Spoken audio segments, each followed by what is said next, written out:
Hi, I'm Joe from QTech, and today I'm here to answer one of the frequently asked questions, which is why is my QT190 stop sucking up pain?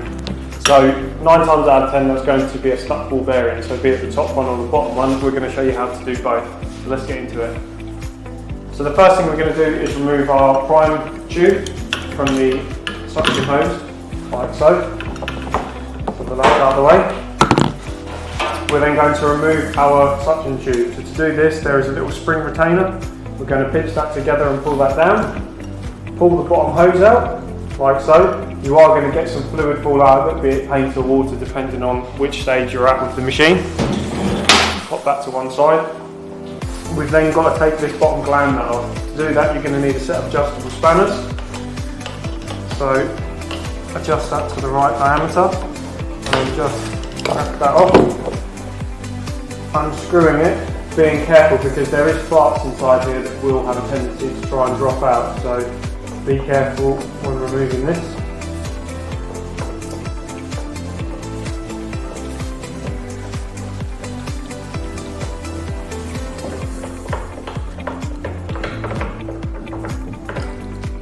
And there we go. What you're going to get inside here is you've got a ball bearing inside a blue ball bearing cage. You've got a weight that sits over the top, and there is also the bearing seat, which is really important. This goes back in the right way, but we'll show you that at a later point in the video. So what you want to do is make sure that all of this is nice and clean and free. That's the first part, and then we need to go on to the top ball bearing. So we'll show you that in closer detail just now. So to make this a little bit easier, we put the machine on the back. If you look up in the chamber, there's a tiny little hole up there, and what you need to do is take either a long thin screwdriver or the inside of a biro and just stick it up in that hole, like so, and just give it a rattle. And what you're waiting for is to hear that top ball bearing rattling around. If you can't hear that, that means the top ball bearing may be stuck and clogged with paint, at which point you're going to have to do a little bit more to get to that, but we'll cover that in another video. So with the power of video, the machine is now the right way up, and we're about to reassemble the wet end. So what you need to do is take the bottom, make sure that the bearing seat sits in the right way. So there is a tapered edge on it, which will sit upright. The ball bearing then sits in that. We then take the bearing cage, which obviously goes over the top of it, so that you can then rattle it.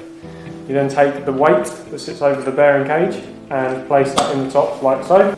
So now that the wet end's reassembled, we now need to place this back into the chamber of the machine. To line this up, if you just give it a slow half a turn anti-clockwise and then screw it clockwise, it will engage much easier. Screw this all the way back in.